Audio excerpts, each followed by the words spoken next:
j'espère que vous allez bien. Moi, je vais super bien comme d'habitude. N'oubliez pas de vous abonner et de liker et de partager. Encouragez la page. Merci.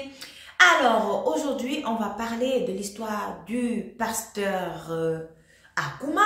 Donc, comme d'habitude, je vais masquer le nom. Donc, le pasteur Akuma, il a créé son église, il a fondé son église, il a commencé à avoir des fidèles, il avait des fidèles et des fidèles et des fidèles. C'est comme ça que son église prospérait et tout. Je vous préviens, le pasteur Akuma, il était célibataire. Voilà. Alors, qu'est-ce qu'il a commencé à faire? Il a d'abord vu, il y avait une fidèle, on va l'appeler Marie. Une fidèle d'abord à l'église. Cette fidèle, elle avait beaucoup d'argent. Beaucoup d'argent.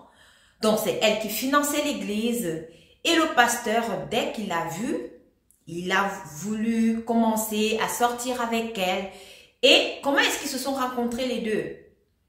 Elle a rencontré le monsieur sur Internet. Donc, quand le pasteur Akuma, il faisait ses prières sur Internet. Et c'est comme ça que Marie a rencontré le pasteur Akuma qui a prié pour elle et tout. Et c'est comme ça qu'elle est entrée dans son église. Et elle avait vraiment beaucoup d'argent. Et c'est elle qui finançait l'église. Et le pasteur, il a commencé à sortir avec elle.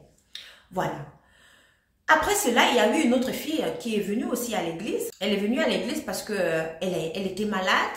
Quand elle est arrivée dans cette église-là, on a fait des prières. En même temps aussi, elle allait à l'hôpital. Donc, elle s'est dit que non, ce sont les prières du pasteur qui l'ont guérie. Donc, elle est restée dans l'église. Elle était vraiment engagée dans l'église. Elle est entrée dans la chorale de l'église. Après, elle faisait tout. Lorsqu'il fallait nettoyer l'église, elle était toujours là. Donc, le pasteur, il a vu ça. Il a dit, bon, voilà, j'aimerais que tu sois ma secrétaire particulière. La fille qui dit, ah, moi, je n'ai pas de souci avec cela, j'accepte. C'est comme ça qu'elle était dans la secrétaire particulière du pasteur Akuma. Donc, tous les programmes d'Akuma, elle les faisait, elle les connaissait, c'est elle qui élaborait tout. Elle avait des séances de travail avec le pasteur Akuma. Et puis, un beau jour, le pasteur Akuma lui dit, bon voilà, j'aimerais que tu viennes à tel endroit et j'aimerais qu'on travaille parce que ce sont des idées que j'ai dans ma tête et j'aimerais qu'on puisse mettre ces idées-là sur papier. Donc, juste une séance de travail. C'est comme ça que l'autre dame, la deuxième dame qui est arrivée, donc on va l'appeler Martine. Martine qui est arrivée, elle dit, bon voilà, elle est partie, elle a commencé la séance de travail avec le pasteur.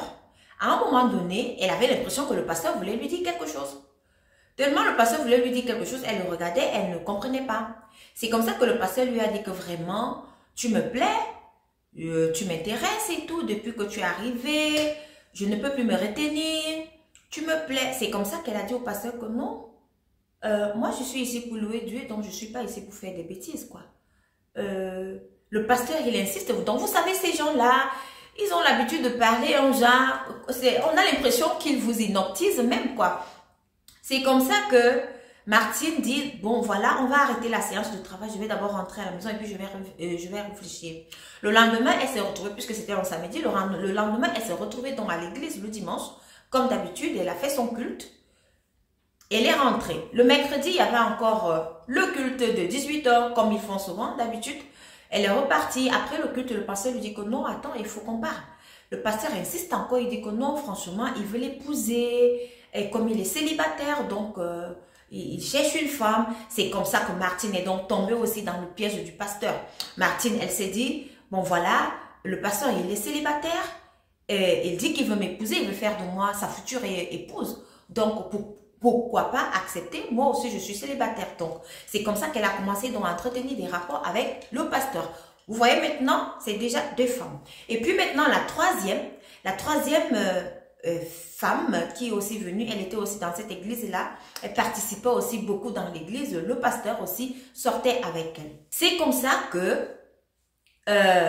Martine s'est mise à se plaindre, elle dit au pasteur, bon ça fait 4 ans qu'on est ensemble, tu as dit que tu allais m'épouser. Le pasteur lui dit que non, je t'avais dit oui, j'allais t'épouser et puis je t'ai même dit de ne dire à personne, il faut garder ça pour toi. À un moment donné, je vais annoncer à l'église et puis on va se marier. Elle a attendu pendant 6 ans. Et l'église, il y avait des fidèles, le monsieur avait de l'argent. Et le monsieur, c'était le genre, pasteur Akuma. Le gars, il était Même les Congolais ne voient même pas le niveau. Parce que la façon dont le monsieur là s'habillait, il s'habillait avec qui? Avec l'argent de Marie. L'argent de Marie qui s'habillait avec. Parce qu'elle, elle avait l'argent et c'est elle qui finançait l'église. Donc, à un moment donné, Martine, elle a trouvé ça bizarre. Elle s'est dit, mais comment ça? Ça fait 5 ans, il m'a promis. Maintenant, j'ai l'impression qu'il fait bizarre, quoi. Il a même commencé à être un peu distant avec Martine et tout. Et puis, un beau jour encore, ils se sont rencontrés. Ils ont eu leur rapport comme d'habitude et tout et tout. Martine, elle est revenue sur le même sujet. Le pasteur lui dit que non, il faut attendre. Donc, il trouvait toujours une excuse. C'est comme ça que Martine a donc pris le téléphone du pasteur. Elle est entrée dans son téléphone.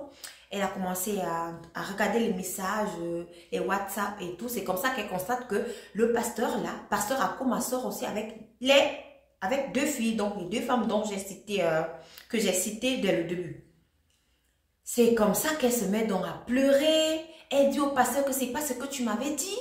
C'est pas ce que tu m'avais dit. Elle dit oui, je sais, je ne devais pas fouiller ton téléphone, mais là, c'est que tu me trompes aussi avec 2 autres femmes. Et l'autre femme, elle connaît cette dame-là, elle connaît aussi la deuxième, parce que toutes les 2 sont aussi dans l'église. Elle s'est donc rendue compte par les messages du pasteur que c'est la dame qui finance même l'église.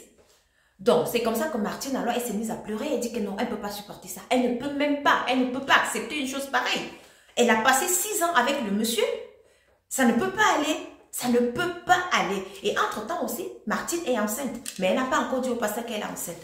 C'est comme ça que le pasteur a commencé à la fuir. Martine dit, ok, il n'y a pas de souci. Martine, elle appelle donc les deux autres. Elle appelle Marie et puis elle appelle la 3e femme aussi qui était à l'église. Et puis, elle a aussi appelé le pasteur. Donc, elle a fait... Elle leur a dit non, il y a ma maman qui vient, non, j'aimerais vous avoir à la maison et tout. Ils sont venus, ils sont tombés dans son piège. Quand ils arrivent donc là-bas, elle fait asseoir tout le monde, ils constatent que sa maman n'est pas là. Le pasteur veut se lever pour partir, elle dit non, tu t'assois. Voilà, elle se met donc à parler et dit, voilà, je sors avec le pasteur, ça fait déjà 6 ans, il m'a promis le mariage et puis je suis enceinte de lui. Quoi? Les autres 2 dames qui étaient là assises, Marie qui dit, quoi? Lui, on sort ensemble, il m'a dit aussi qu'il allait m'épouser et puis je suis aussi enceinte de lui. C'est pas vrai. La 3e femme aussi, elle dit oui, elle est enceinte du pasteur et il a aussi dit qu'il allait l'épouser. Voilà la débandade totale entre les 3 femmes et le pasteur. Le pasteur qui se met d'abord à nier et dit que non, il n'a jamais fait ça, il n'a jamais eu de relation avec Martine. Non, Martine, elle est sa secrétaire, c'est tout. Martine dit non, j'ai des preuves, voici les messages, voilà nos photos, voilà nos messages qu'on s'envoie et tout et tout. Donc, les autres dames, elles étaient tellement dépassées puisque les 3, elles sont enceintes du pasteur. Donc, un pasteur célibataire, il a donc mis 3 femmes de son église enceintes. Voilà donc la situation. Voilà la situation. Juste pour dire que vos églises là, moi je vais toujours dénoncer. Et surtout lorsque vous allez dans une église et que le pasteur est célibataire. Attention, il faut faire attention parce qu'on sait déjà ce qui va s'en suivre. Et vous savez ce que le pasteur Akoum a dit à Martine?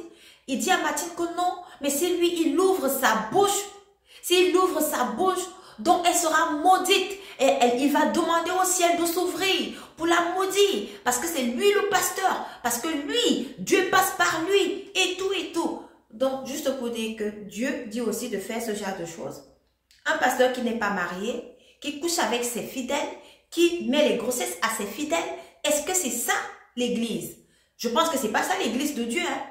Mais lui, il s'auto-proclame, entre guillemets, Dieu, il dit, lorsqu'il ouvre sa bouche, s'il ouvre sa bouche, le scandale, la malédiction va s'abattre sur Martine. Donc Martine a dit non, il était vraiment essentiel que je puisse dire aux autres femmes. C'est comme ça que le pasteur Akouma, tout honteux, il se met à pleurer aussi. Il dit vraiment la chair elle est faible, je suis un homme, vraiment je demande pardon. Mais maintenant la situation est là, qu'est-ce qu'il faut faire? C'est pour ça que je dis, mes chers amis, il faut faire attention. Attention à tout. À presque, moi je dirais même à presque toutes les églises là où on va, il faut demander à notre Dieu qu'on prie, votre Dieu que vous priez, de vous donner l'esprit de discernement. De vous donner ce courage-là de pouvoir parfois dire non à certaines choses, de ne même pas commencer ce genre de relation. Moi, je dis à toutes les filles qui vont dans ces églises-là, si un pasteur vient vous draguer, il faut dire non. C'est tout. Il faut dire non, vous n'êtes pas là pour ça. Et s'il insiste, vous n'allez plus dans cette église-là parce que l'église de Dieu, c'est pas ça. Il y en a même d'autres qui sont mariés et qui font aussi la même chose. Donc, sur ce, merci de laisser votre commentaire et merci de m'avoir écouté.